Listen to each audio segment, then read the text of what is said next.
ఓం శ్రీ మహాగణాధిపతయ నమః. శ్రీమాత్రే నమః. వైశాఖ బహుళ పాడ్యమి తిథిని నారద మహర్షి జయంతిగా జరుపుకుంటారు. నారద మహర్షి తన పూర్వజన్మ వృత్తాంతాన్ని భాగవతంలో చెప్తాడు. నారదుడు పూర్వపు కల్పంలో గంధర్వ వంశంలో ఉపబరహానుడు అనే పేరుతో జన్మించాడు. అప్పుడు చాలా అందంగా ఉండేవాడు, చాలా బాగా మాట్లాడేవాడు, గంభీరంగా ప్రవర్తించేవాడు. ఆ కారణాల వల్ల సుందరీమణులు సమ్మోహితులై ఆయన వద్దకి చేరేవారు. ఆ సుందరీమణులతో ఆయన క్రీడించేవాడు. ఒకసారి విశ్వ సృష్టికర్తలైన ప్రజాపతులు దేవసత్రం అనే యజ్ఞం చేశారు. ఆ యజ్ఞంలో యజ్ఞ పురుషుడైన శ్రీ మహావిష్ణువు గాథలు గానం చేయడానికి గంధర్వులను, అప్సరసలను ఆహ్వానించారు. అప్పుడు ఈయన గంధర్వ సమూహంతో వెళ్ళాడు. విష్ణు కథలు వీణుల విందుగా గానం చేశాడు. మధ్యలో మందగమనలపై మనసు పోయింది.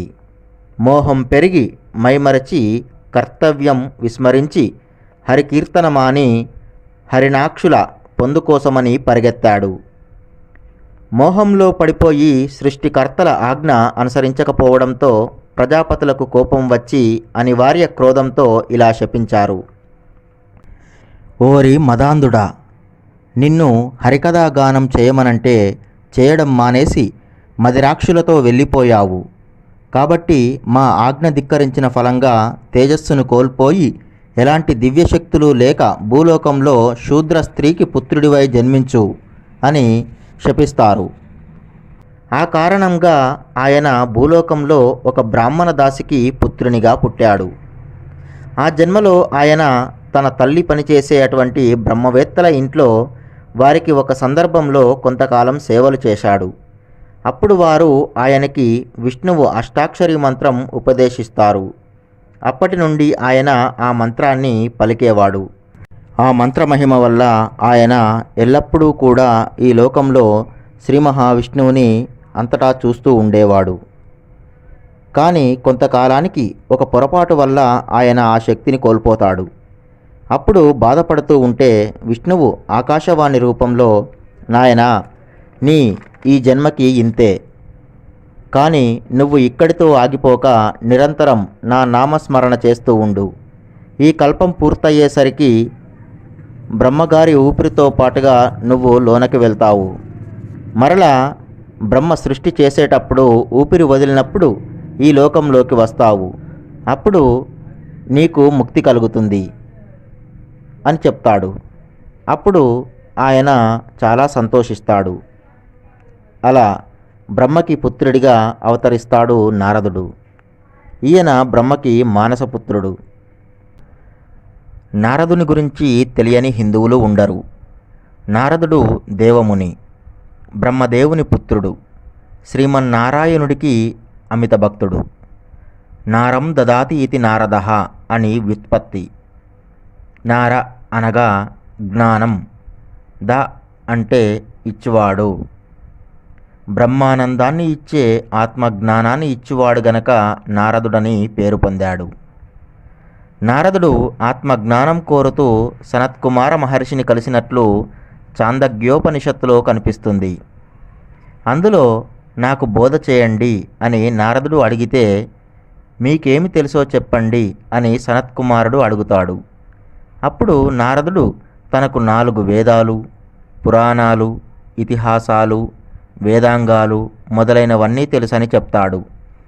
ఆ తర్వాత సనత్కుమార మహర్షి నుంచి ఆత్మజ్ఞానం పొందుతాడు.